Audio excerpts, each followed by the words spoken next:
Buenos días, ¿qué tal? ¿Cómo amanecieron? Un gusto saludarles en este lunes 29 de octubre del año 2017. Vamos al acostumbrado debate político. Esta semana hay muchos que están alegres, una semana realmente cortita.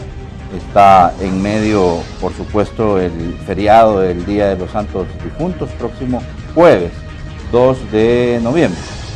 Y por supuesto que ya están casi que más cerca las celebraciones de Navidad y fin de año. Así que, bueno, aprovechar que ahí va a existir un día libre, digámoslo en teoría de esta manera, pero aportarse bien también, porque no es esto para andar haciendo cosas indebidas, ¿verdad? Ustedes saben a qué me refiero. Por lo general, como hay pistillo, ¿verdad? También les agarra un poquito la desesperación para andar haciendo con el dinero lo que no deben. Bueno, vamos al debate político. ¿Qué vamos a tratar? Vamos a tratar tres cosas particularmente. Vean, hace unas semanas atrás se presentó una propuesta de parte de organizaciones de la sociedad civil para tratar de reducir el número de escaños en la Asamblea Legislativa, pero ¿en qué ha parado esa propuesta? Pues no sabemos, y tenemos que retomarla desde el punto de vista de la conveniencia que tiene para el país esta propuesta que se ha hecho, ¿verdad?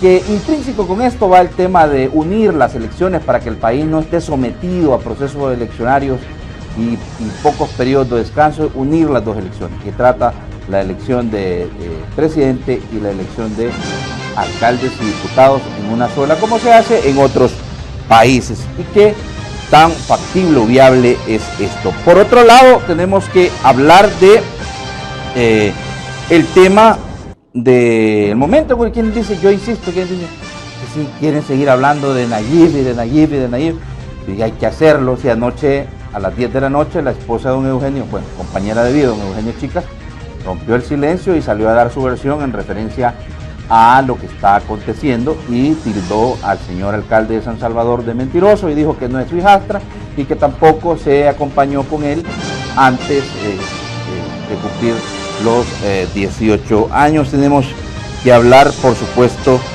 de eso. Y también una cosa que es importante, que vamos a establecer en una pregunta: ¿podrán los partidos políticos inscribir a sus candidatos? Ya vimos que uno del PCN, el diputado Mario Ponce, ya llevó su documentación para ser inscrito, pero ¿podrán hacerlo? Digo porque está ahí pendiente una resolución de la Sala de lo Constitucional en el sentido de la exigencia o el requisito que se ha hecho para que los partidos políticos puedan transparentar sus cuentas y finanzas, hablar de quiénes son sus financistas como requisito para poder inscribir a sus candidatos. Hay juristas que dicen, ¿cómo es posible que se le impida a un candidato inscribirse si el sujeto demandado no es la persona, sino los partidos políticos? Eso es un abuso de autoridad de parte de la Sala de lo Constitucional. ¿Qué tan cierto es esto? Desde el punto de vista de, por supuesto, de nuestros invitados, hay que analizarlo esta mañana. Usted me conoce, yo soy Josué Natambakis, en vivo desde los estudios de TVO Canal 23 en la capital salvadoreña. Arrancamos. Desde los estudios de Televisión Oriental en San Salvador, esto es Hablemos Claro. Comenzamos.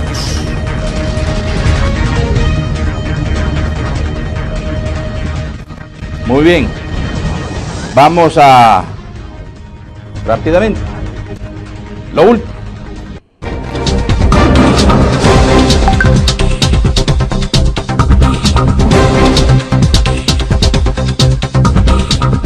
Sí, miren,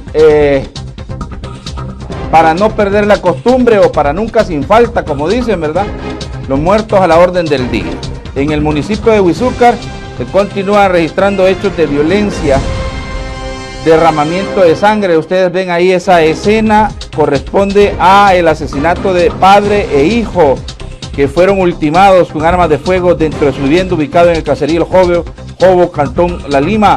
Fiscalía dijo desconocer al momento quienes cometieron el crimen del hombre que trabajaba en el mercado de mayoreo La Tiendona y el joven que era un estudiante. Pero se presume, porque como esta es zona dominada por grupos criminales, que por supuesto pudiera tener relación con eso. Pero como digo, esto no es confirmado. Estamos nada más especulando. Aunque no se ha confirmado, como ya lo he dicho yo, qué relación tenía alguna de las víctimas con esta zona que es asediada por miembros de estructuras criminales de pandillas. 300 homicidios se han registrado en el mes de octubre. O sea, que en realidad es una cantidad significativa. Pero a pesar de esto, dicen las autoridades que está la cifra en el acumulado todavía 1000 hechos de violencia menos. Miren, y este sujeto es el trucha. El trucha. Lo agarraron como que era conejo encima de todos los techos de la colonia 22 de abril y andaba con un Hondí, andaba un gran AK-47. Y dicen que suplicaba a este porque no lo mataran los policías. Jefe, no me maten. Y en efecto, ahí está el arma con que lo capturaron. Después de una persecución por todos los techos anduvo este señor, saltando antes de que lo detuvieran. Y le incaptaron, por supuesto, el arma de fuego. Al trucha. Está en manos de las autoridades.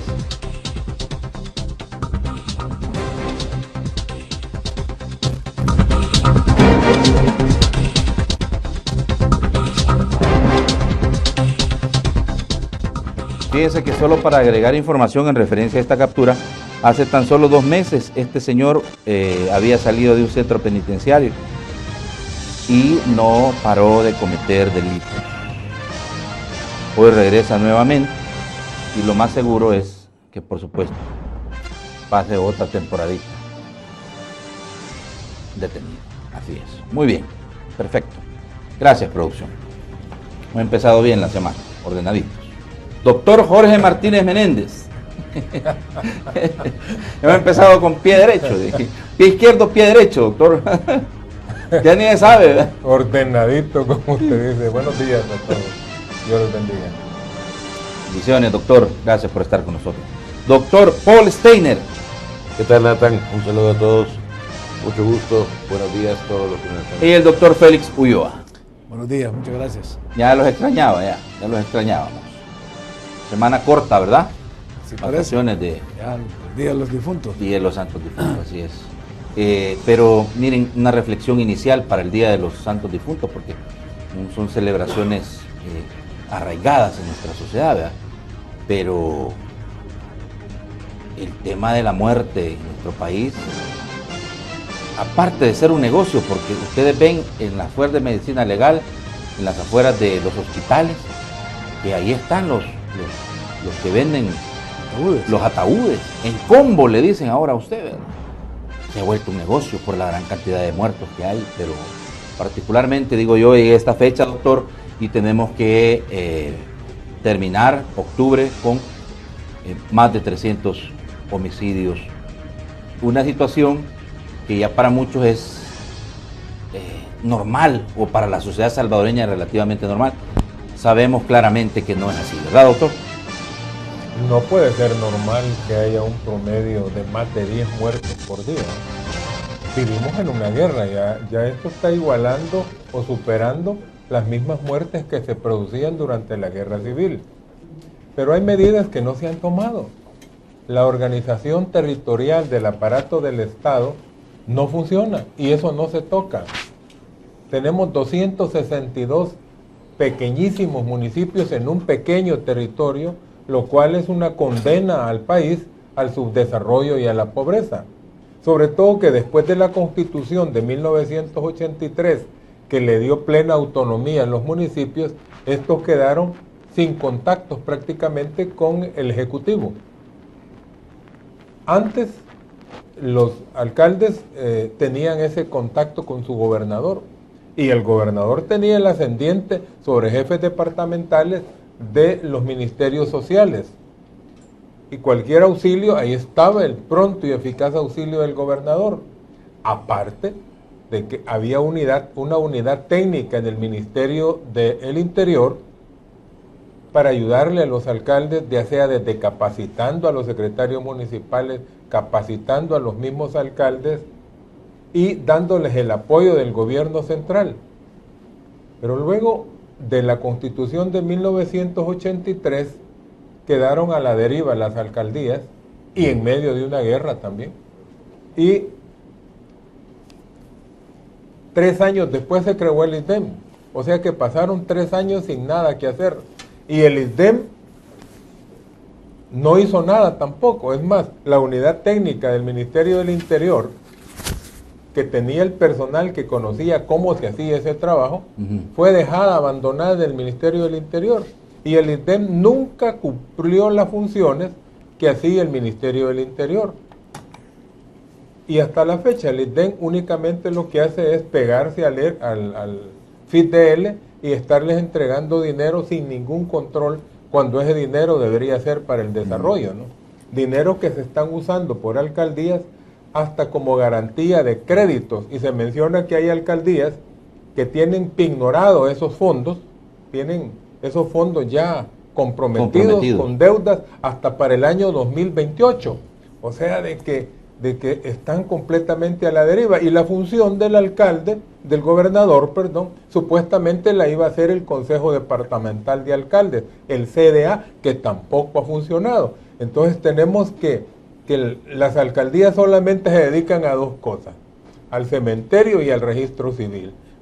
Es decir, que si esos 2 aspectos se cubren privatizándolos, porque ya hay empresas que recogen basura, como Mides, y ya está la empresa esta que maneja el RNPN, que alguna vez ha dicho que aspira a manejar los registros civiles de las alcaldías. Si se privatiza el servicio de recolección de la basura y si se privatiza el registro civil, no necesitaríamos ningún alcalde. De alcaldías. Aunque mire, es importante lo que usted dice, porque en el caso de los fallecidos sí que tienen trabajo, porque tienen que estar entregando actas de defunción, ¿verdad? Pero lo podría hacer el RNPN o la empresa. Qué interesante, porque esto nos va a llevar en el hilo conductor. Pero fíjate, Félix, que la semana pasada precisamente llegó el fiscal general de la República a la Asamblea Legislativa a decirle a los diputados y a pedir además mayor involucramiento de los alcaldes y los municipios en el tema de combate a la delincuencia y la criminalidad. O sea, tiene algo de relación con lo que dice el doctor Jorge Martínez Menéndez, porque en realidad en otras sociedades cercanas, por supuesto, Guatemala, por ejemplo, acaba de impulsar una reforma y en la ciudad de Guatemala, por ejemplo, el tráfico ya es competencia de la ciudad de Guatemala, del gobierno de Guatemala, y otras competencias también que se le van dando en el tema de seguridad. Claro, aquí tendría que pasar, para darle mayores competencias, por ejemplo, al cuerpo de agentes municipales, una reforma política de la Constitución, ¿verdad? No necesariamente la Constitución, pero sí una reforma política que concluya en una reforma administrativa, es decir, a lo que es la división administrativa del territorio y del Estado, que tiene que ver con lo que tú señalabas en la introducción, cuando se pidió la reducción del número de diputados, porque estábamos haciendo una redistribución geográfica en relación al tamaño de la población alocada en cada una de las regiones. Aquí, como dice Jorge, el problema de nuestro país es que en un territorio tan pequeño tenemos 262 municipios. Nicaragua, que es 7, 8 veces más grande que El Salvador, tiene apenas 150 y tantos, 154, 155 municipios. Nosotros tenemos 262. Es increíble que haya municipios de 6, 7 kilómetros cuadrados. Cuando yo era magistrado teníamos el desafío de ir a un municipio, no me acuerdo si era Mercedes La Ceiba, algo así, donde había que poner una urna para recoger 400 votos o menos de 400 votos. O sea, hay un mal funcionamiento en la distribución del poder local, y eso te lleva a que haya municipios que son más pequeños que los cantones, por ejemplo. Y fíjate que dice el doctor, condenan al país esta distribución o esta repartición geográfica condena al país al subdesarrollo y a la pobreza. Por eso, porque la distribución de recursos, cuando la haces de esta manera tan dispersa, no llegan de manera orientada hacia los puntos nodales de desarrollo. Si nosotros, en vez de tener de esos municipios tan pequeños, los unís a otros, vas creando regiones, las vas adecuando al tamaño no solo geográfico, sino poblacional, y le vas dando al país un perfil administrativo diferente. Yo te decía, por ejemplo, en el caso de cantones que tienen más habitantes que municipios, es el caso de Colón, donde el cantón de ¿cómo se llama? Lourdes, que es jurisdicción de Colón, tiene mucho más habitantes que lo que es el distrito. Entonces, esa disfuncionabilidad en la división administrativa del poder local te lleva a lo que señala Jorge, a que se hayan convertido estos pequeños municipios en negocios de algunos partidos que tienen ahí una bolsa segura de ingresos, no por lo que genera el municipio, sino por la asignación que hay de ¿cuánto es? El 6% del presupuesto nacional, el 8 ya. No, creo que es el 6%. Del FODES. Del FODES. Es el 8 ya. El 8%. El 8% con la última reforma que se hizo es el 8%. O sea, el 8% del presupuesto nacional está distribuido de esa manera. Y a veces ni hay de dónde sacarlo. Pero para colmo, lo que tú señalas, es decir, hay municipios cuyas competencias son iguales porque no hay diferenciación en competencias según el código municipal entre un municipio del tamaño de San Miguel, San Salvador, que un municipio como Mercedes La Ceiba o otros municipios. Ahora, es válido hacer una pregunta antes de darle la palabra al doctor Paul Steiner, porque, es decir, si interpreto bien tus palabras, es decir, la distribución política geográfica que tenemos en los 262 municipios no es por la conveniencia o por el beneficio que tiene la población, es más bien el negocio político. Yo creo que cuando se hicieron estas divisiones administrativas, que vienen muchas del siglo XIX, finales del siglo pasado, donde se fueron creando esto, es decir, incluso algunas villas se les dieron los títulos de ciudades, o sea, toda esta evolución administrativa no siguió patrones de desarrollo planificado, sino que eran por la influencia política que podía tener algún político local que le interesaba con el partido de gobierno, se metía a la Asamblea Legislativa, se daba un decreto y se creaba, pues, se le daba el título de ciudad o se creaba el municipio en particular. Yo creo que este es el momento en el que el país debe de repensar cómo hacer una reestructuración y una reforma administrativa en el Estado, en el territorio, basado en la población, para que responda incluso a lo que vamos a entrar a ver, el tema de los diputados, para la representación, porque cuando estamos en una democracia representativa, tú tienes que saber que el soberano, que es el pueblo, y eso está en el artículo 83 de nuestra Constitución, es el que decide mediante elecciones quién lo gobierna y quién lo representa. Entonces, cuando vamos a elegir representantes, ya el artículo 79 de la Constitución dice que ellos, los representantes, tienen que responder al criterio poblacional, no a un criterio territorial. Y cuando elegimos a gobernantes, sobre todo en el nivel local, pues si vamos a elegir gobernantes de municipios de 6 kilómetros cuadrados, cuando hay otros que tienen, no sé, 60, 100 kilómetros cuadrados, es una desproporción que distorsiona no solo el tema del desarrollo, el tema de la equidad, sino en el concepto de democracia representativa. Ahora, solo una consultita más, para poder hacer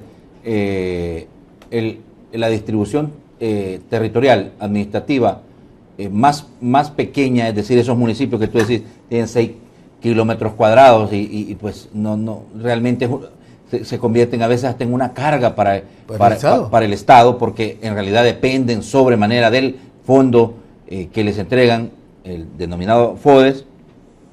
¿Qué se necesita? Se necesita reformas a la Constitución. No, para nada.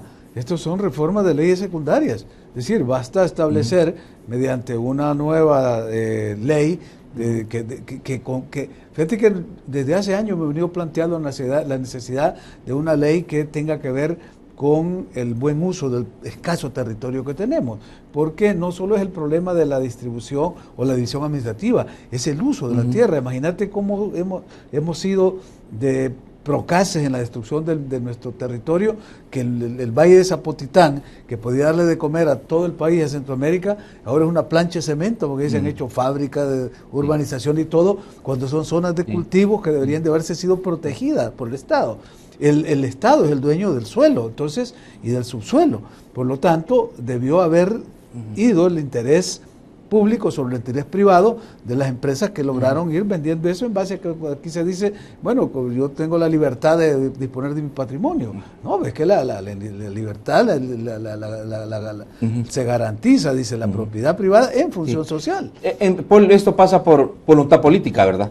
Pero además porque los partidos entiendan que esto en realidad no ayuda en nada a los ciudadanos. Sí, solo déjame comenzar mi intervención con una referencia a lo que dijo el doctor. 300 muertos en un mes para nosotros, si lo pones en perspectiva, es el equivalente de lo que Costa Rica tiene en un año. O sea, esa es la diferencia. Ahora, si nosotros lo vemos de esa manera, entonces sí, definitivamente tenemos lo que es realmente una epidemia de homicidios. Y definitivamente no estamos organizados. Ya refiriéndome a tanto lo que dijo el doctor como lo que dijo Félix, no estamos organizados ni territorialmente ni estructuralmente para realmente poder atacarlo. Ni siquiera atacarlo, pero prevenir que se dé. El problema fundamental de este estallido social, como dice Dagoberto Gutiérrez, que tenemos, y yo estoy 100% de acuerdo que eso es lo que tenemos, es la ausencia del Estado en todas las otras partes, obligaciones que el Estado tiene para con sus ciudadanos. O sea, educación, salud, etcétera. Y si nos damos cuenta de lo que el mismo Digestic sacó en 2016 como la medición de pobreza multidimensional de El Salvador, estamos hablando de 80% de hogares salvadoreños sin con problemas de educación, baja educación de adultos, 44% de hacinamiento en los hogares salvadoreños, 58% ausencia de acceso a saneamiento y seguridad social. O sea, puedo continuar, pero esa es la verdadera situación. Entonces, si la Constitución dice una cosa que se tiene que entregar y el ciudadano al final no lo está recibiendo, es porque algo entre medio se está metiendo y interrumpiendo la entrega de los servicios. Estamos organizados centralmente, no descentralizadamente. Como decía el doctor, el ISDEM debería de ser el garante de que cada alcaldía tenga un plan bien consensuado, bien financiado de desarrollo municipal, pero no lo tiene. ¿Por qué? Porque se apega a lo que hace el FISDELE, y el FISDELE lo que hace es reparte pisto, que los alcaldes tienen casi que libertad total en cómo gastarlo, y los alcaldes están ahí porque son puestos políticos. Bueno, porque, las carpetas que autoriza el FISDELE para entregarles el fondo en realidad es de exclusiva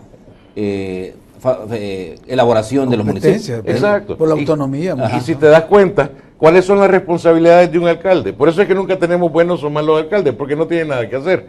O sea, iluminación, algunas carreteras dentro de su municipio, parques, basura.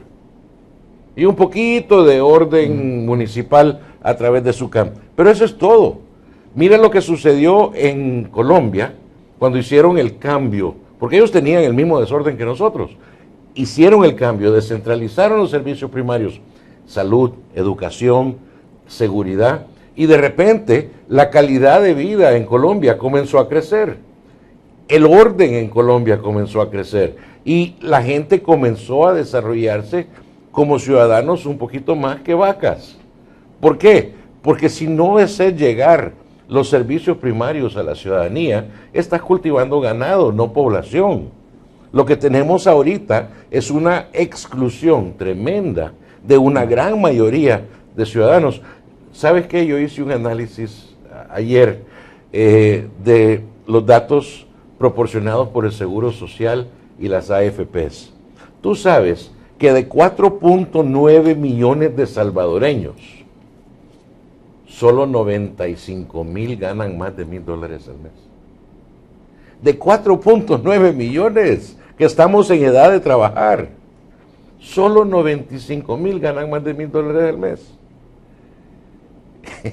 Si eso no es caldo de cultivo para una epidemia de guerra social, Bueno, ¿qué más eso según queremos? el registro del Seguro Social, porque estoy seguro que en lo informal hay gente que gana muchísimo más que eso. Pero esos no contribuyen al Estado. Pues sí. Entonces, solo podés trabajar, o sea, el Estado total, los 5.500 millones de dólares que quiere el FMLN para el 2018, se van a gastar supuestamente para beneficiar a 700,000 salvadoreños.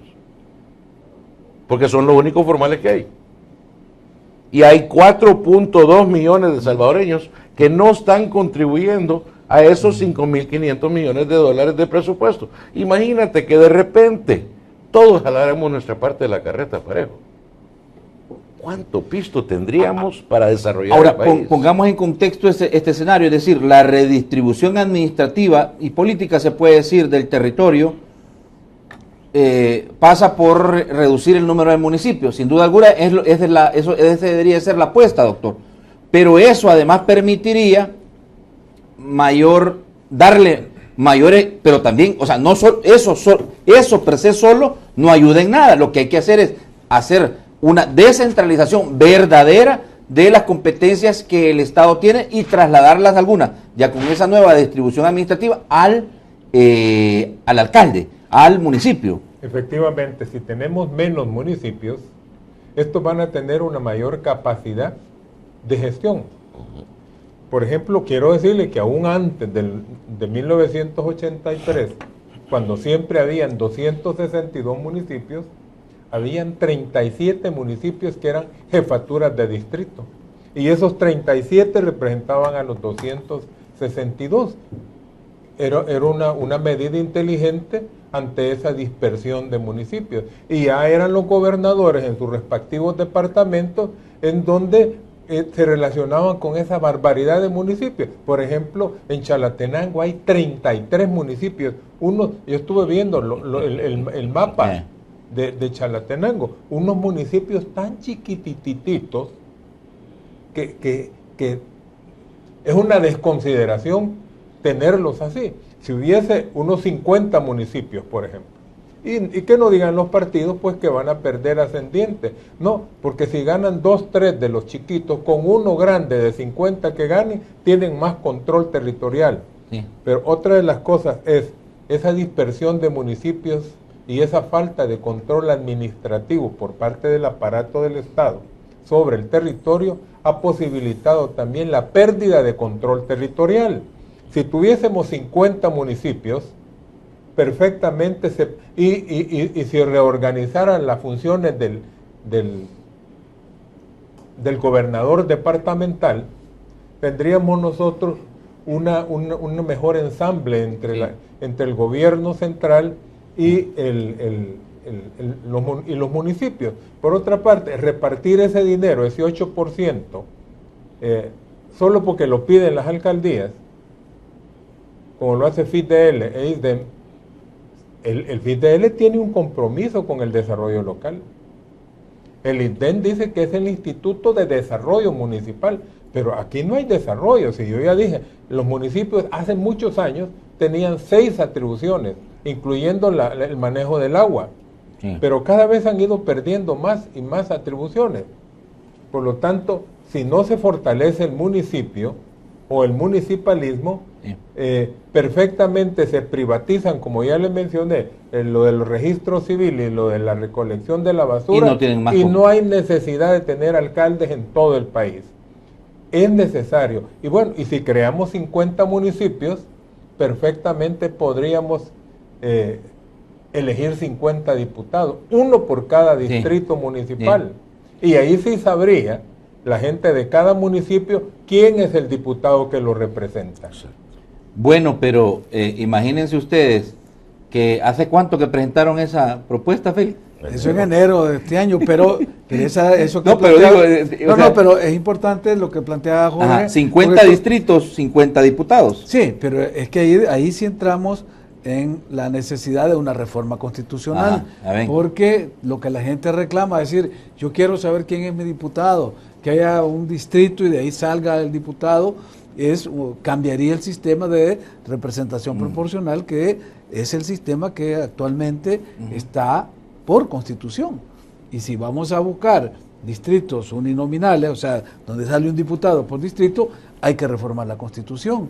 La propuesta nuestra que presentamos con Paul, con Tono Funes y con Rómulo Rivas Blanco, llevaba una distribución que coincidía con 50 diputados, que fue una cifra que Paul se inventó. Esa no te la atribuís vos. Es que para hacerla coincidir buscamos que cada diputado representara 115,000 habitantes. Entonces, con el último censo, dividiendo los 5 millones y tanto, que era el último censo, que es del 2007, entre 115,000 te daba 50. Pero eso puede cambiar. Tú puedes decir, en vez de 115,000, cada diputado va a representar 150,000 o va a representar 90,000. Y ahí pero mira, vaya, para no estar hablando carburo, digo, ¿por qué esto pasa? Porque los diputados tengan la voluntad de hacer todas estas transformaciones, inclusive la que dice el doctor, que ya no tengamos 262 municipios, tengamos 50 distritos. Y para eso no necesita reforma constitucional. Eso lo puede hacer esta asamblea mañana si quiere. Te digo, voluntad política. Exacto. Voluntad política, que es lo que no existe. Hay y existe, pero por una sencilla razón, porque ellos hacen sus cálculos matemáticos, ¿ve? Porque hasta esos municipios más chiquitos, de chiquitos, los echan ellos a la cuenta de que son necesarios para poder mantenerse como instituciones políticas en el poder. Bueno, si mira que hay un partido que se mantiene justamente porque ganó una pequeña alcaldía allá en el departamento de Morazán. Otro que medio diputado. Sí, que ya no es, porque ese diputado suplente pues ya sí, lo perdió.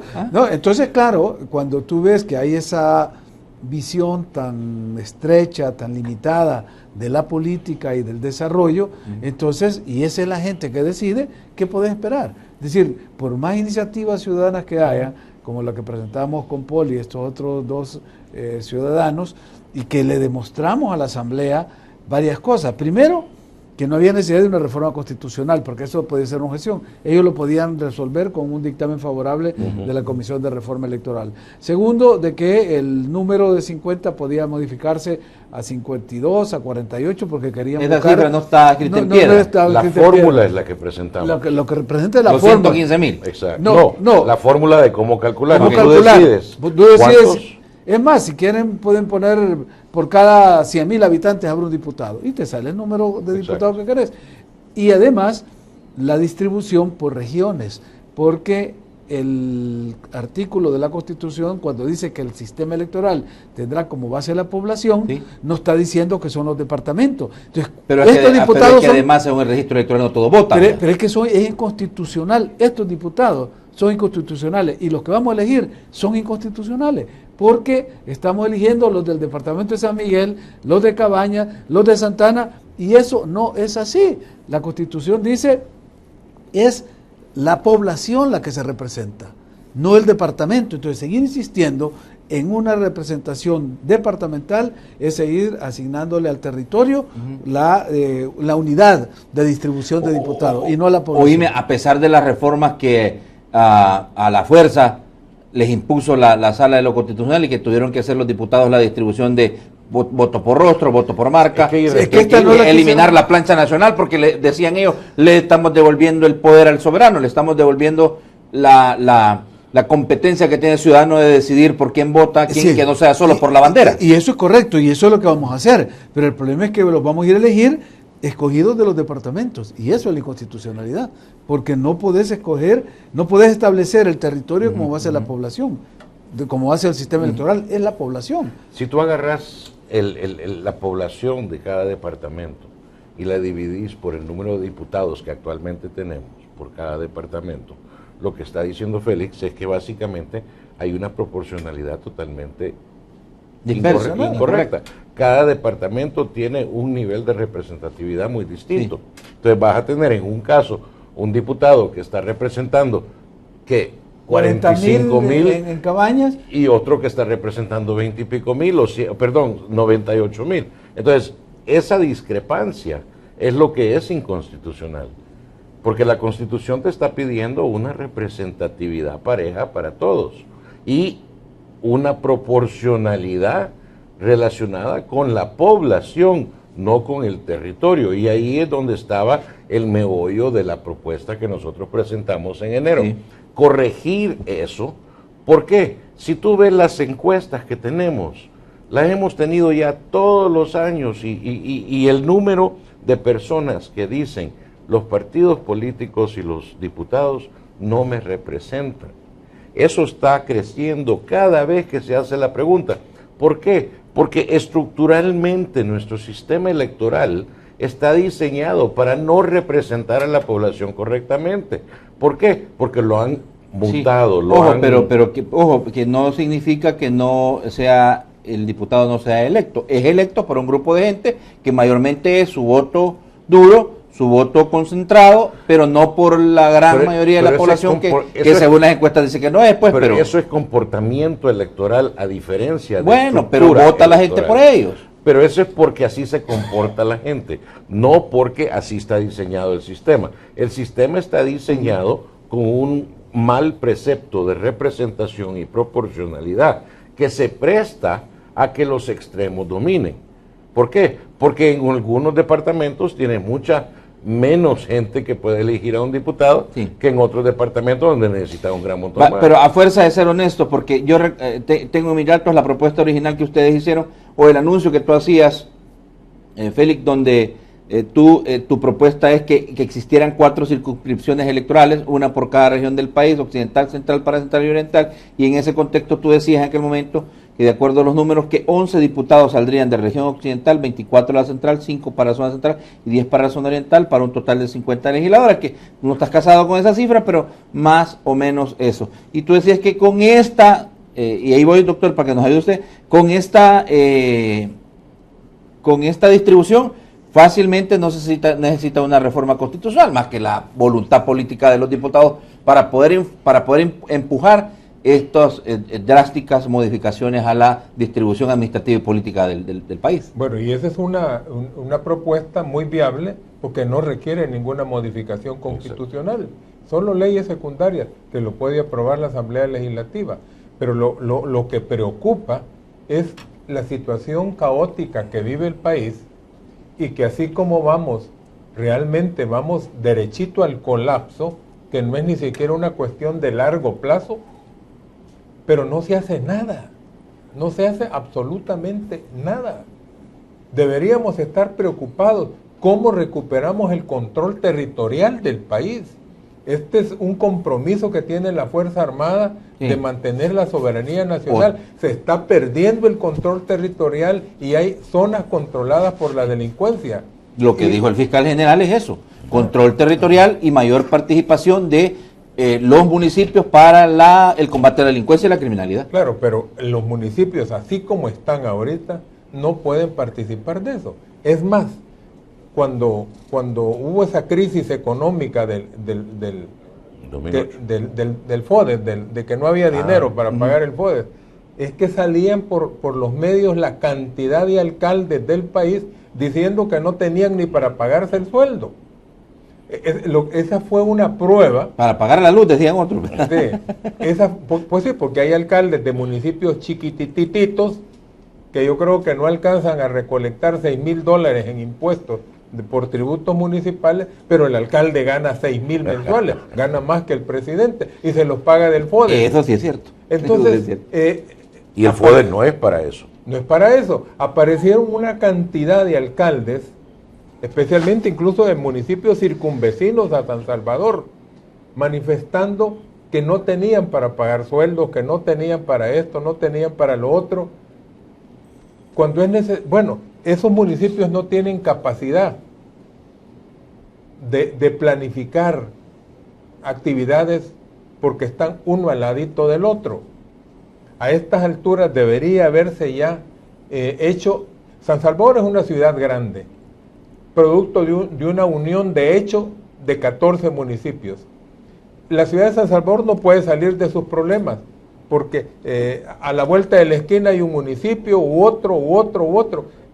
Entonces se necesitaría hacer de San Salvador una sumatoria de esos 14 municipios y que cada uno de los 13 municipios que se conviertan en una oficina distrital y que ellos elijan un concejal para que estén presentes en el Consejo Municipal de esa gran ciudad. Lo mismo, si en Chalatenango, por ejemplo, de los 33 municipios se hacen 4, los municipios que desaparezcan, que queden como oficinas de distrito, colaborando con uno de los 4 municipios, porque imagínense un departamento como Chalatenango tener 33 municipios, más que San Salvador tiene 19. Mire, doctor, en otra entrevista está diciendo el director de la Policía Nacional Civil que la PNC entra a cualquier lugar. Hay zonas donde pandillas tienen poder porque las comunidades no tienen una fuerte organización. Ay, Dios mío. Y no tenemos pata al revés este país, pues. Imagínate. El director de la policía criticando a la sociedad por no organizarse suficientemente bien para protegerse contra las maras. Es que esa situación de falta de control territorial puede provocar realmente lo que hemos estudiado en el aula universitaria, cuando el cuidado policial para la propiedad, la integridad física o la vida de los ciudadanos no es suficiente. La sociedad comienza a contratar agentes de seguridad privados, y aquí hay más agentes de seguridad privados que policías nacionales civiles. Pero cuando el aparato del Estado no penaliza a los infractores por incapacidad ante la superioridad de la agresión criminal y que supera la administración de justicia, entonces podemos caer en la otra etapa, que es la etapa de la venganza privada. A eso se puede estar conduciendo esto. Bueno, pero miren, Félix, para ir cerrando un poco esta primera etapa, es 100% que esto, para poder hacerlo una realidad, es voluntad política. Exclusivamente voluntad política, porque propuestas ¿Habrá manera de hacerlo de otra forma? Digo, como hemos venido viendo las transformaciones, porque han sido a regañadientes y a empujones al resultado de resoluciones de la Sala de lo Constitucional. Este va a ser el mismo camino, porque tú ves, y te lo digo honestamente, esto no es agenda de los partidos políticos en la Asamblea Legislativa. Esto es pura paja, y no vamos a pensar, esto es una utopía, esto está fuera de la realidad. El ciudadano a lo mejor lo quiere, ustedes son voceros de los ciudadanos, pero los políticos no tienen esto en su agenda. Mira, hay algunas formas en las cuales se puede hacer un trabajo de incidencia desde la sociedad civil. Estos programas generan incidencia, la gente los ve, los escucha, los comenta y le llega a los políticos. Y saben los políticos que son temas de agenda que están ausentes en su propuesta. Entonces puede ser que se recupere en algunos partidos y lo pongan en la agenda. La otra es, si se llegase a dar el caso de que hubiese una violación constitucional por no legislar, ya tenemos precedentes en la sala que ha condenado a la Asamblea por omisión de legislación. Aquí habría que hacer ese estudio como cuando no se quiso jamás desde la Asamblea legislar sobre los consejos municipales plurales. Hubo que ir a la sala y decirle, mire, no legislan. Y la sala obligó. En el caso del voto desde el exterior. O sea que la ausencia de legislación puede violentar derechos constitucionales. Pero eso habría que hacer un estudio más a fondo a ver si eso procede. Yo preferiría dejar de estar usando la jurisdicción constitucional para llenar vacíos legislativos y buscar mediante la presión hacia el órgano legislativo y una coordinación con el Ejecutivo, porque aquí tiene que ver el Ejecutivo. Por la distribución de los poderes, las competencias. Sí, por las competencias, las funciones y además por la armonía que debe haber entre los poderes. Fíjate que el órgano ejecutivo tiene una responsabilidad enorme, porque desde ahí es donde se nombran los gobernadores, es el presidente que nombra los gobernadores departamentales. Entonces debería haber una preocupación del Ejecutivo por reordenar o, como te decía yo al principio, generar ya la reforma administrativa del Estado. Hemos sido claros entonces, Paul, en realidad los gobernadores cobran su salario y porque tienen y hay vicegobernadores. Y imagínate esta vicegobernador, pero son figuras decorativas. Y es un caso de huevo y gallina, o sea, ¿cuál vino primero? El problema es si no tenemos la representatividad de los diputados que van a hacer las leyes en relación al beneficio de la ciudadanía, sino que lo que hacen es favorecer a sus cúpulas. Entonces no hay manera que la ciudadanía pueda incidir en esos partidos políticos para que realmente cambien la cosa. Entonces, ¿por dónde se comienza? Tiene que comenzar por una representatividad y eso es las urnas 4 de marzo. Doctor, ¿quiere agregar algo más o me voy a la pausa? Bueno, los gobernadores no tienen realmente ninguna atribución. La perdieron desde el tiempo de la guerra, en donde asumió la función del gobernador el comandante militar del departamento. Pero ahorita los gobernadores realmente son más quizás funcionarios del partido de gobierno que del gobierno mismo. Muy bien. Vamos al más primero, después a la pausa, y tenemos pendiente con ustedes hablar sobre el tema de si los partidos políticos van a poder hacer sus inscripciones, resultado de que hay una resolución, o la sala les ha dicho, si no cumplen con el tema de quiénes son sus financistas, no inscriben, pero ya comenzaron a inscribir. Ya don Mario Ponce, por ejemplo, ya llevó la documentación al tribunal. Y tenemos que hablar, por supuesto, de lo último en el caso de lo que se ha dado por llamarla la telenovela entre Eugenio Chicas, secretario de Comunicación, y el alcalde de San Salvador, porque al filo de las 10 de la noche, ella, la esposa, o compañera de vida, más bien dicho, del señor Eugenio Chicas, a través de, le copió a don Nayib, a través de Facebook Live, lo hizo, da su postura. Tenemos que hacer más. Vaya, vaya, llegó el nuevo más y está más pulido.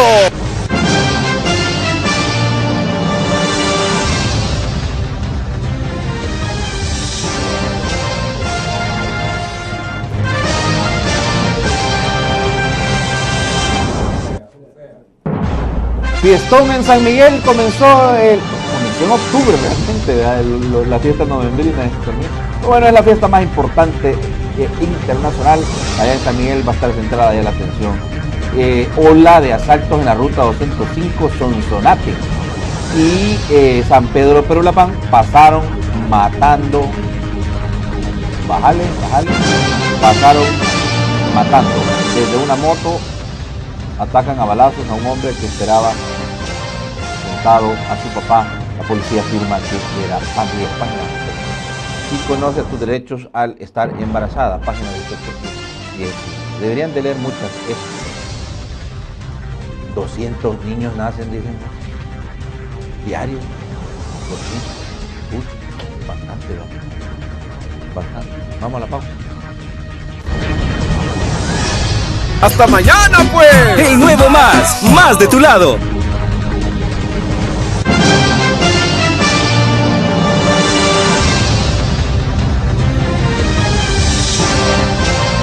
Vaya, vaya, llegó el nuevo más y está más pulido. Ahí va Juan Calles, bien arreglado, desde temprano, más de tu lado. Más de tu lado te trae la divierta. Más de tu lado con la cosa que es cierta. Más de tu lado para hacer las tareas. Con más noticias contadas en 2 patadas. Más consejos para salir de aguas. Chambres más calientes. Y la diversión que más te llega. ¡Hasta mañana, pues! El nuevo más de tu lado.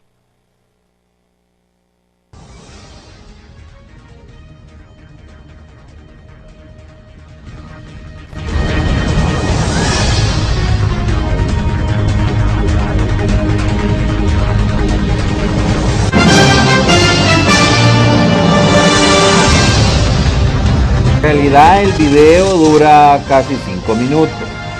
Vamos a tratar de escucharlo todo para ser objetivos en el análisis, ¿verdad? Vamos a tratar, digo, porque estamos corriendo con el tiempo. Escuchemos a la señora esposa, porque el fin de semana fue el matrimonio, según tenemos entendido, no hemos confirmado nada, pero bueno, es la esposa entonces del señor Eugenio Chicas, secretario de Comunicaciones, quien ayer a las 10 de la noche hizo público un video en redes sociales. Buenas noches, soy Blanca Ayala, soy pareja de Eugenio Chicas. Muchos de ustedes ya me reconocen por las fotos que han circulado últimamente en las redes sociales. También sé que muchas personas, bueno, algunas personas me han ultrajado en las redes y sin siquiera conocerme. Ustedes solamente han creído en lo que el señor Bukele ha dicho. Las acusaciones que él ha hecho contra mi familia son graves y por eso he decidido dar mi versión de las cosas, porque no es justo de que se nos esté calumniando de esta manera. Es indignante realmente. Vengo de una familia unida que aportó y sufrió como muchos las consecuencias de la guerra. Tengo principios, tengo valores, lo cual me siento orgullosa porque mi familia me los inculcó. Cuando yo decidí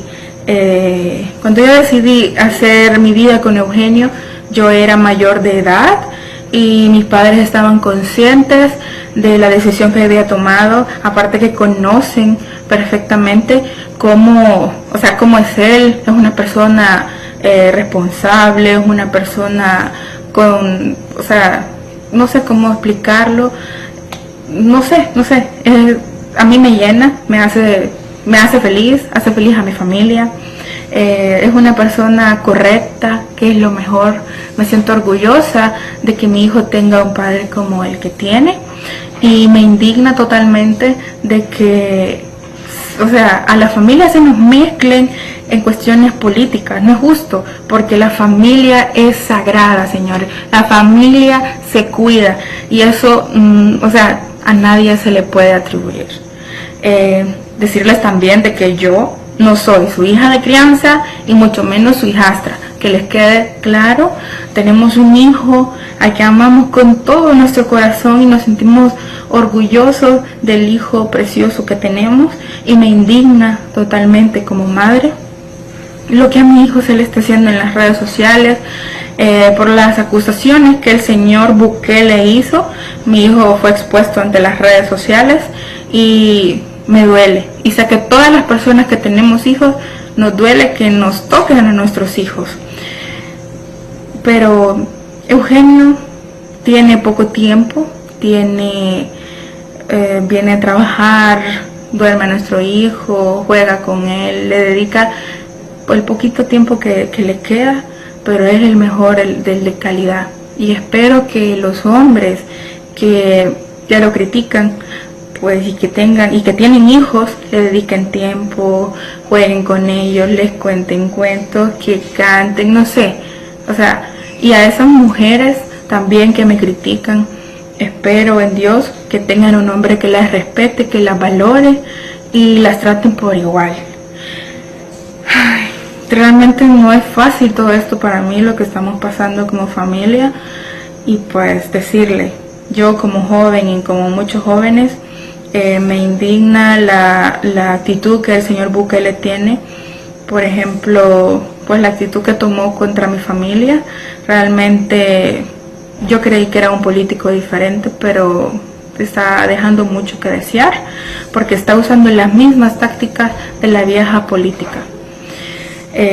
Yo sé que Nayib le hizo una carta a su esposa cuando creo que un medio la atacó, y hoy no entiendo por qué, si él sabe lo que se siente cuando le atacan a una persona que no tiene absolutamente nada que ver en política, no sé por qué lo hizo con nosotros, no lo entiendo. Y realmente, no sé, me indigna todo lo que ese señor, las declaraciones que él dio, las acusaciones que él ha hecho contra mi familia, me han dañado terriblemente.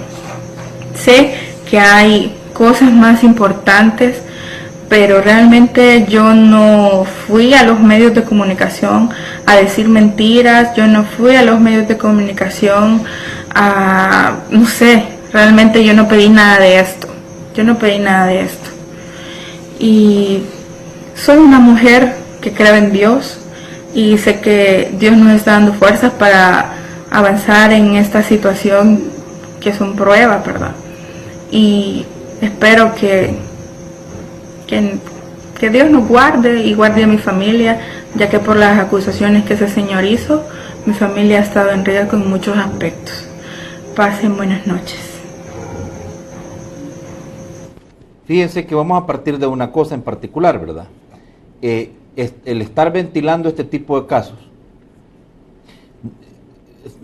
es interpretado para muchos, Félix, Paul y el doctor Jorge Martínez, el grado de decadencia en el que ha caído la clase política. ¿Qué piensan ustedes? 100% de acuerdo. ¿Qué más bajo podemos caer? ¿Qué tiene que ver esto con recuperación económica del país? ¿Qué tiene que ver esto con la señora que solo tiene 4 frijoles y los tiene que distribuir en 5 hijos? ¿Qué tiene que ver con los niños que no pueden ir al colegio porque las pandillas están de por medio y no pueden llegar al colegio? Etcétera, etcétera, etcétera. Pero llevamos ya 2 semanas, Paul, hablando de que el alcalde hizo esta denuncia, por decirlo de esta manera, pública, en el tema de Eugenio Chica, el secretario de Comunicaciones, resultado de la expulsión de la que fue objeto el del FMLN. 2 semanas. Y es que no más, creo. Pero nosotros lo estamos alimentando. O sea, el chambre es lo que maneja la política en El Salvador. No sé si chambre. Es chambre. O sea, hasta que no se lleve a una conclusión, sigue siendo chambre. Lo que dice Bukele, lo que dice Chicas, ahora lo que dice la esposa de Chicas, lo que dice Paul, lo que dice Fernando, lo que dice Mauricio, y todos estamos metiendo nuestra cuchara hablando de una cosa totalmente irrelevante para el país. Eso es chambre. Y lo que necesitamos es comenzar a decir, esa basura ya no la queremos hablar, hablemos de lo que sí importa. Si Chicas ha cometido un delito, que el fiscal se encargue. Y ahí después nos cuentan por cuántos años lo condenaron o si lo absolvieron. Pero ahorita lo más importante es el futuro de nuestro país. Estamos tan, pero tan hondo en esa olla que está hirviendo, que mejor concentrémonos en cómo salir, porque esto va peor, la economía va peor, hay menos efectividad en los hospitales, la educación, salimos más brutos cada año. Entonces, ¿qué vamos a hacer para realmente darle vuelta a el problema que tenemos en el país? Tenemos un problema de representatividad política, tenemos un problema de leyes que ni siquiera se están cumpliendo. Solo miren cómo nos damos riata en la calle con los motoristas. Este no es el país que yo quiero. Y estoy seguro que hay un gran montón de ciudadanos que tampoco quieren un país así. Entonces, ¿hasta cuándo vamos a dejar que nos estemos distrayendo en politiquería y chambre? ¿Y hasta cuándo nos vamos a parar y decir, ya estuvo? El dueño de la finca soy yo y aquí quiero poner una raya en la tierra y decir, de aquí ya no se pasa. Mejoremos la manera de hacer política en el país. Mejoremos la manera de tratar a la ciudadanía en el país. Comencemos a actuar como ciudadanos en vez de pueblo. Bueno, en algo sí creo yo, tiene razón Paul, es que hay cosas más importantes en el país que discutir que esta situación un poco bochornosa, ¿verdad? En el que los políticos, porque esto son realmente cuestiones políticas, ¿verdad? Félix. Y de política de baja estatura. A mí me parece que un funcionario, bueno, quizá por la calidad de las partes que están involucradas en eso, que tienen un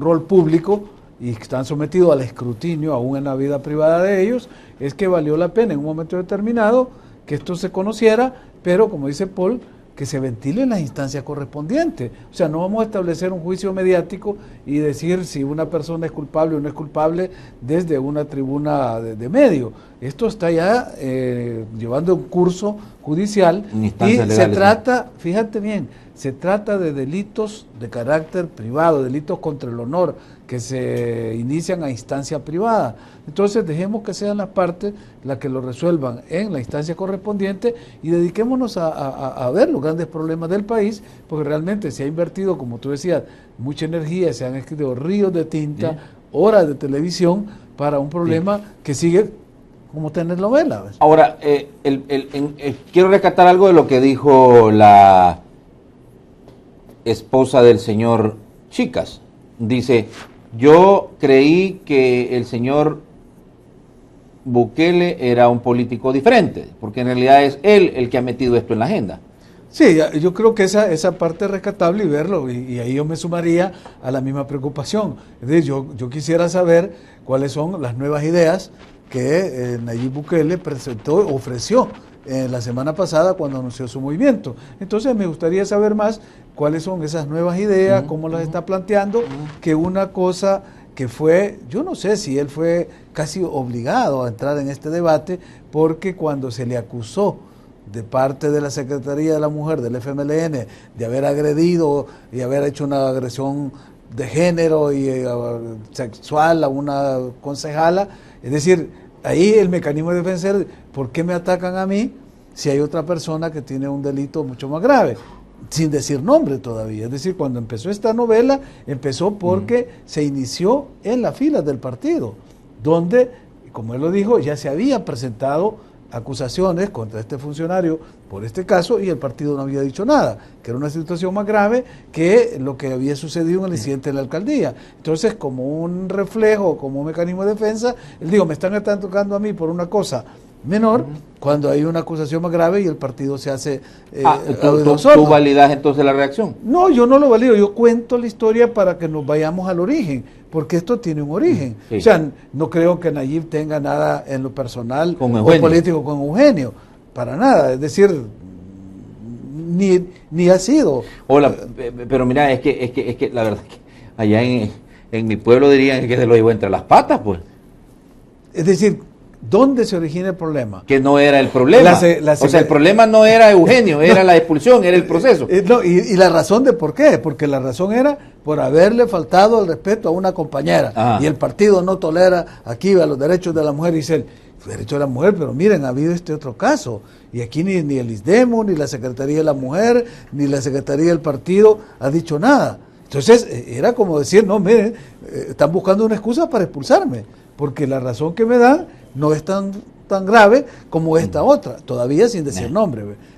Ahí es donde yo veo que no hubo una intención ni de dañar la imagen de Eugenio, ni mucho menos de su familia, o como decía la señora, del niño, que al final hay que proteger, ¿verdad? El concepto de la familia. Yo creo que, por eso digo, hay que dejar este caso que se ventile en las instancias judiciales y que, como dice Paul, cuando hay un fallo absolviendo o condenando a cualquiera de las dos partes, nos lo cuenten para decir se aplicó la justicia y no seguir nosotros con juicios mediáticos. Doctor. Bueno, realmente preocupa que este tipo de chambres acaparen la noticia. La atención mediática. Y envenenen la mente del pueblo con ese tipo de cosas. Pero también preocupa que el secretario presidencial de información haya permitido que esta cosa se mantuviera en el tiempo con el nivel de intensidad de los ataques sin haber hecho aclaraciones que hubieran puesto paro a esto de inmediato. Pues.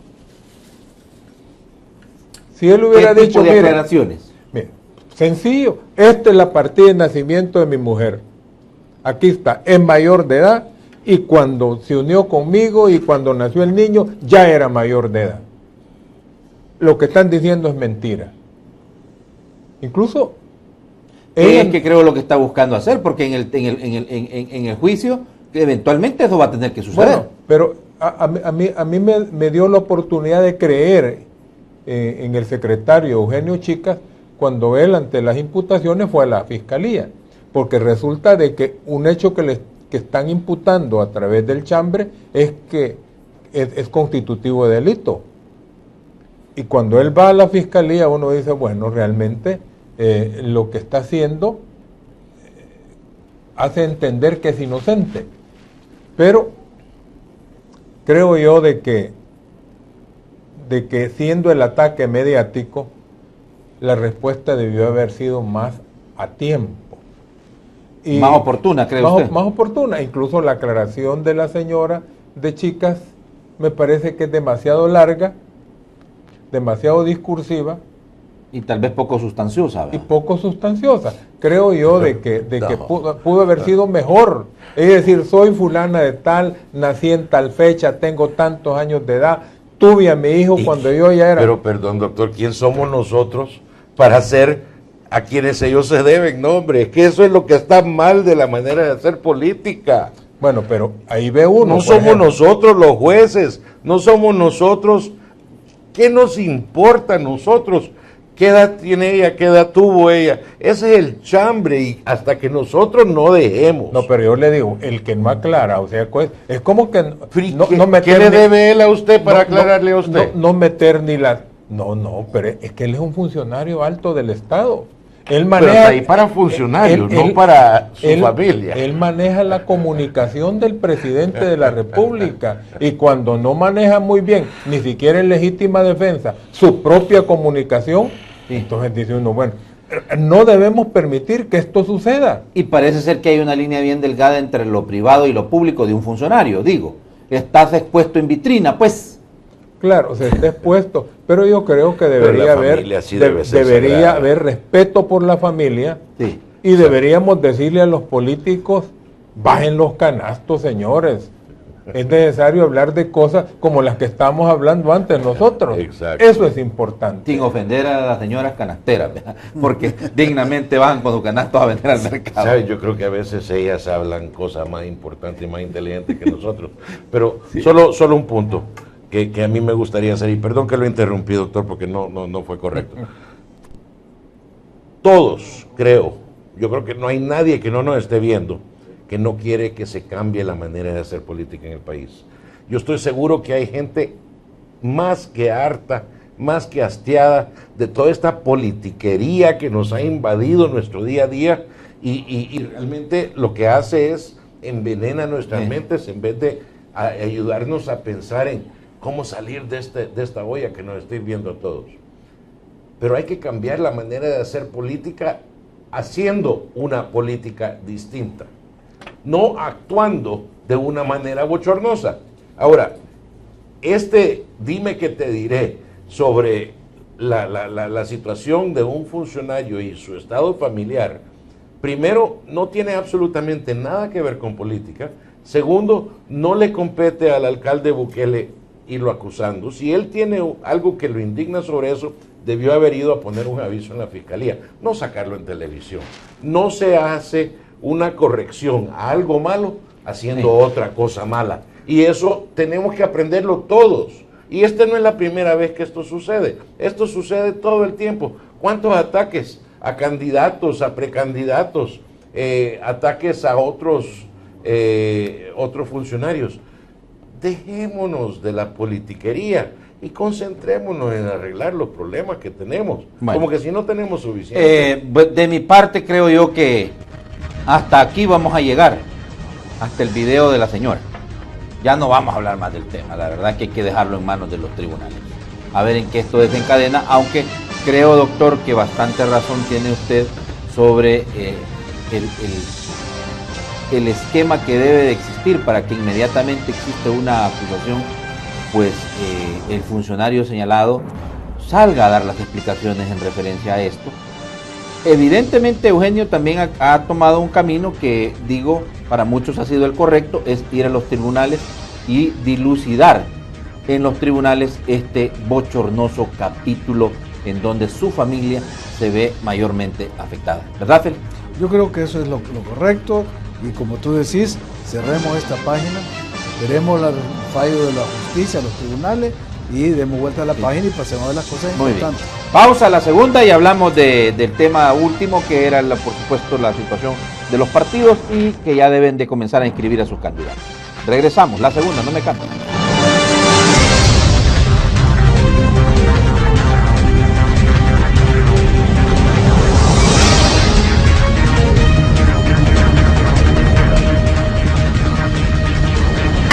Tu superación montando tu propio negocio, aprendiendo estilismo y colorismo profesional en el Instituto Superior de Cosmetología Gustavo Adolfo. Cursos impartidos personalmente por Gustavo Adolfo y personal altamente calificado.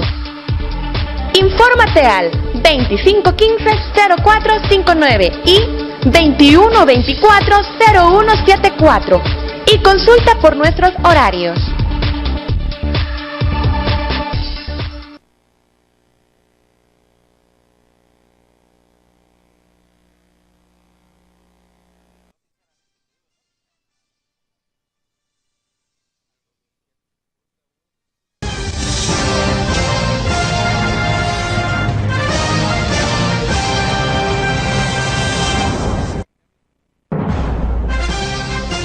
Bueno, perfecto. Miren, rápido, estamos en un momento clave porque ya se abrieron las inscripciones, pero está también el elemento de la resolución de la sala sobre que los partidos políticos debieron transparentar sus finanzas. Y ya parece ser que sí va a haber una intención de los magistrados de darle seguimiento a esa resolución, que eventualmente complicaría un poco el esquema. He escuchado, fíjate, algunos juristas decir, pero ¿por qué le van a impedir a un político, a un candidato como tal, persona, digo, de inscribirse si en realidad no son el objeto de la demanda que en determinado momento, o de la resolución que en determinado momento emitió la sala? Bueno, mira, 3 elementos a considerar en esto. Porque el hecho que se inscriba o no se inscriba un candidato no es porque esté o no expedito su derecho, sino que hay una medida cautelar que está suspendiendo ese procedimiento, no para él, sino en general. Pero vamos por partes. Primero, la sala emite una sentencia donde dice que los partidos deben de transparentar totalmente su finanza y que deben de dar a conocer los nombres y los montos de las personas que les donan. La asamblea no lo acata. La sala da una sentencia de seguimiento y dice, tienen que hacerlo. La asamblea viene, resuelve, regula y dice, vamos a dar a conocer a aquellos donantes hasta $1,500 anuales para persona natural y $5,000 para personas jurídicas. Entonces, supuestamente ya cumplió con el fallo. Y la sala tiene 2 caminos. Se da por conformada con esa legislación y dice, está bien, o rechaza, y levanta la medida cautelar al tribunal, o dice, no, porque ustedes tienen que revelar, no hay ningún límite para que lo hagan, desde $1 centavo hasta $1,000,000 tiene que ser conocido, y por lo tanto mantiene la medida cautelar.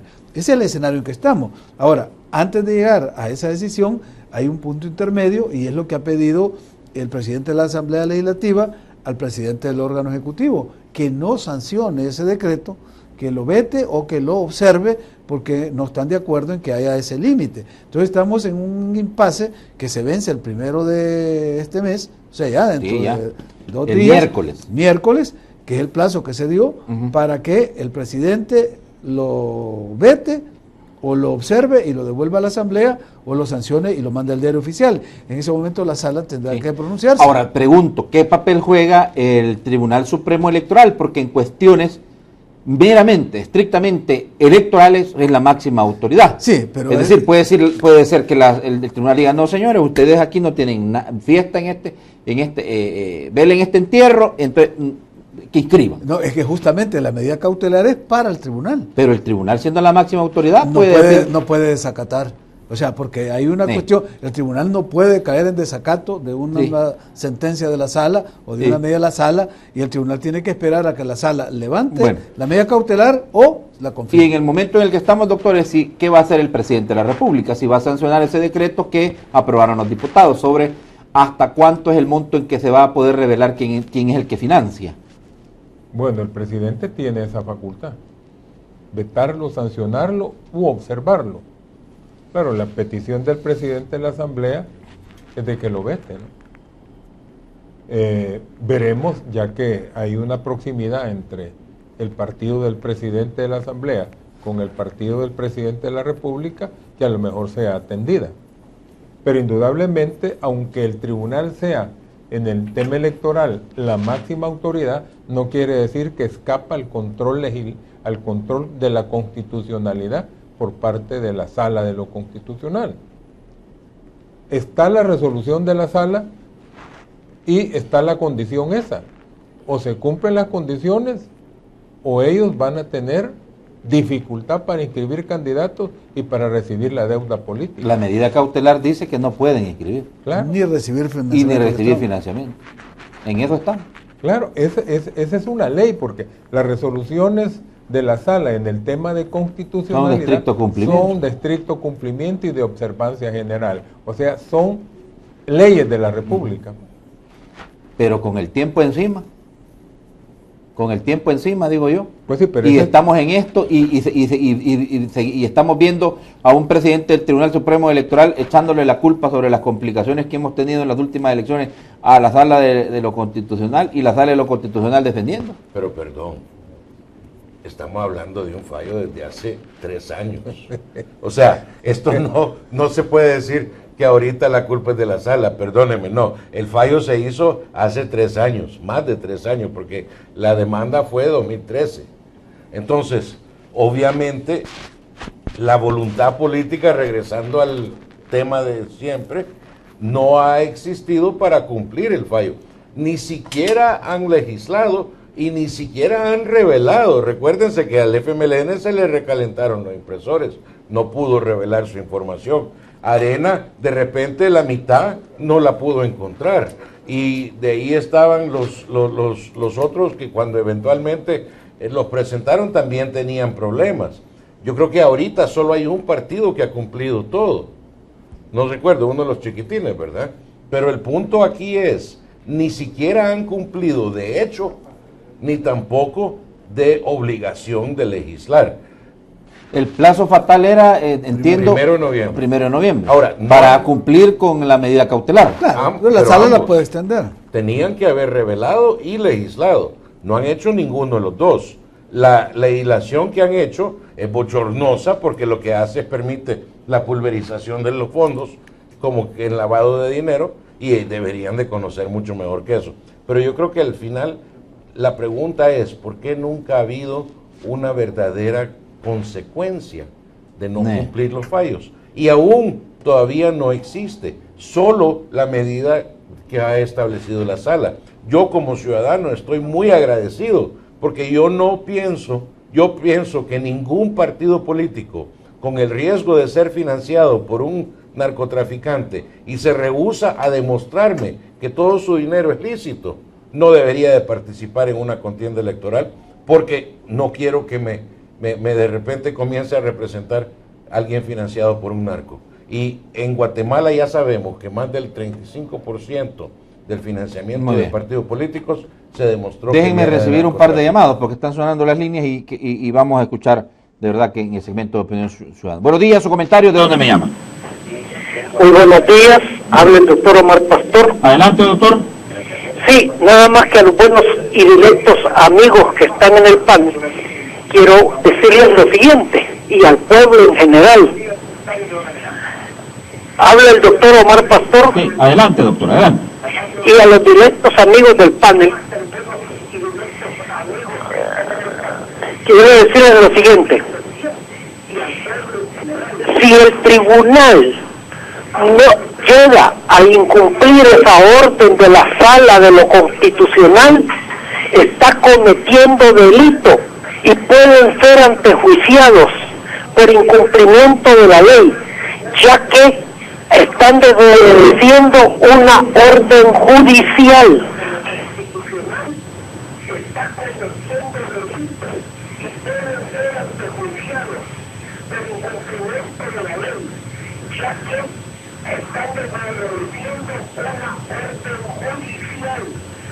Y eso está legislado en el Código Penal, no es invento de nadie.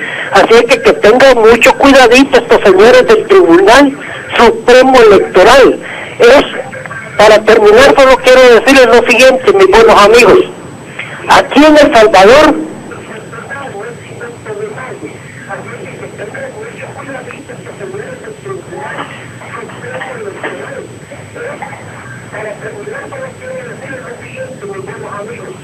y es lo siguiente, estamos acostumbrados a violar la ley, la norma jurídica, y nadie dice nada.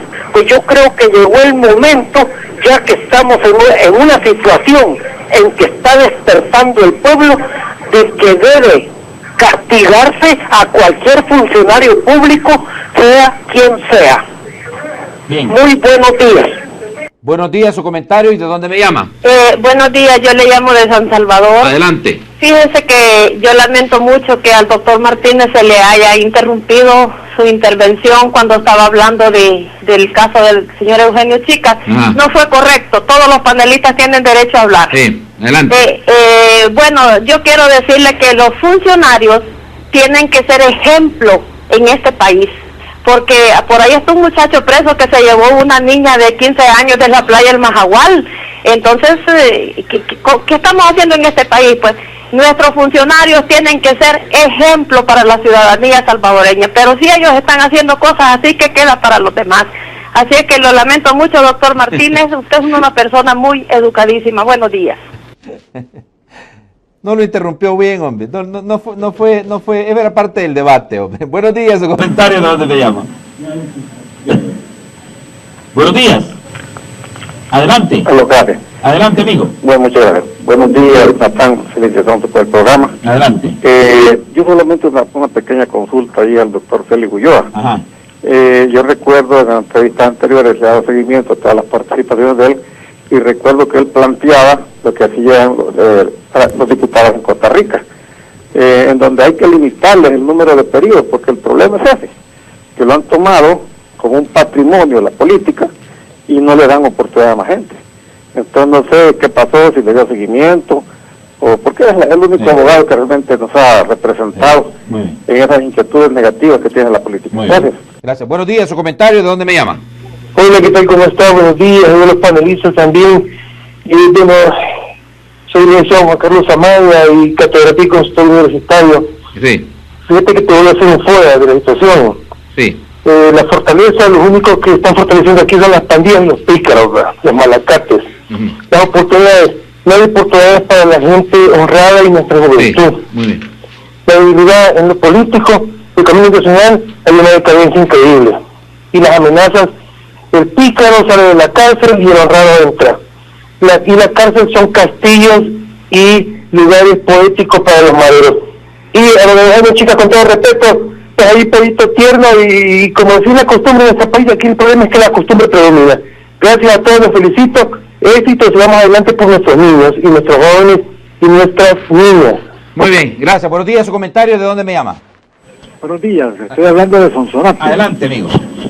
Yo siento que con estas resoluciones de la Sala de lo Constitucional estamos llegando a un juego político y jurídico muy complicado, porque se dan las cuestiones de que si así fuera como se establece que la Constitución le da la constitucionalidad a la Sala, entonces apartemos todas estas instituciones, Asamblea Legislativa, Poder Ejecutivo, ahorita en este caso que ocupa el Tribunal Supremo Electoral, y dejemos a la Sala de lo Constitucional que haga lo que ella decida. Bien, gracias. Buenos días, su comentario, ¿de dónde me llama? De San Salvador. Yo quisiera decirles algo. Lamentablemente, nuestros funcionarios ahorita parece que de ayer inician los chambres. Fijémonos por quién votamos. Buenos días.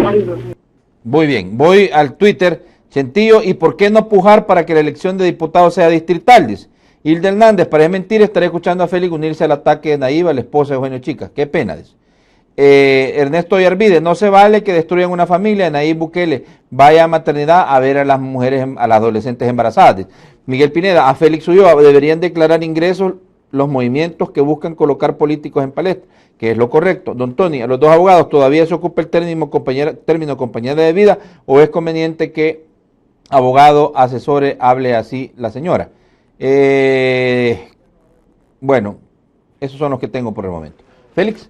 Bueno, mira, quizás la primera reacción para quien dice que me estoy uniendo a Nayib para atacar a la esposa de Eugenio, nada más alejado de la verdad. Es decir, lo que hemos dicho aquí es que este caso debe ventilarse en los tribunales, que es de la esfera privada, que no deben emitirse ni hacerse juicio. Y que no está a la altura de la discusión de la política.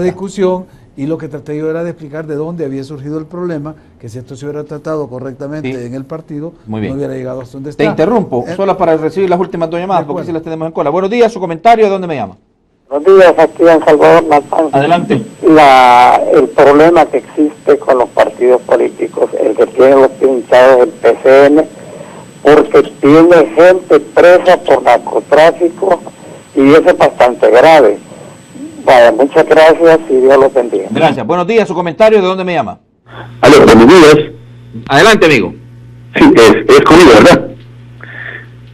Adelante, amigo. Aló, buenos días, de Santa Ana. Ajá.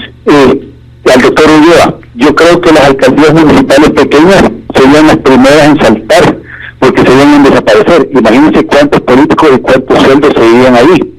Y además, los gobernadores y los vicegobernadores, como decía alguien por ahí, no sé si el doctor Martínez, son cargos casi de adorno.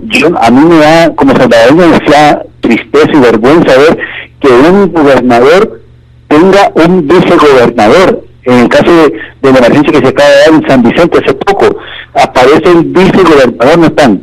Sí. Eso es imposible. Y hay casi que en varios departamentos vicegobernadores también. Te interrumpí, Félix, vamos a conclusiones. La otra pregunta que era sobre si los movimientos deben de recibir fondos, por supuesto que sí, es decir, ya la misma Asamblea Legislativa aclaró que no van a regular lo que estaban pensando de limitarle de tener fondos. Paul. Yo creo que el doctor Omar Pastor lo puso sumamente claro. No cumplir con un fallo de la sala es desacato y eso es delito. La sala no ha cumplido, perdón, la asamblea no ha cumplido, ha cometido un delito y tiene que pagar. Y si eso significa que no lo ha cumplido porque los partidos políticos no han querido revelar, entonces que no lo inscriban. Doctor. Bueno, yo creo que en el fondo lo que podemos como salvadoreños es pedir que haya verdaderamente una libertad de expresión, porque el pueblo se expresa de diferentes medios, por diferentes medios, pero para que exista libertad de expresión, constitucionalmente debe haber una respuesta por parte del gobierno, por parte de los gobernantes. Estamos haciendo como pueblo peticiones, como ciudadanos, y simplemente lo decimos como gritar en medio del desierto del Sahara, como que nadie escucha. Pero la libertad de expresión constitucionalmente es un derecho que tiene el pueblo, pero al mismo tiempo ese derecho es una exigencia, una obligación para los gobernantes de responderle al pueblo. Pero aquí no se responde al pueblo, no hay libertad de expresión. Muy bien. Nos quedamos con esa última reflexión del doctor para despedir esta mañana el debate político, análisis político. Y quiero decirles que el reprise va a estar en punto de las 10, como siempre, todos los días. Además, iniciemos la semana bien, por favor, ordenados. Nosotros podemos hacer del país un mejor El Salvador, comportándonos como ciudadanos ejemplares. Nuestras acciones pueden contribuir desde todo punto de vista a hacer mejor El Salvador. Por favor, ¿verdad? Y pues llegamos hasta acá. Mañana continuamos, por supuesto, y toda la semana como tal, en el trabajo para poder hacer de esta una palestra para poder traer las opiniones de todos aquellos que tienen algo que decir y contribuir al país. Como siempre, todas las mañanas le digo, por favor, piense, analice, tome las mejores decisiones, que para eso es la entrevista Hablemos Claro. Buenos días, doctor Félix. Buenos días, doctor Paul Steiner. Buenos días, doctor Jorge Martínez. Bendiciones para todos.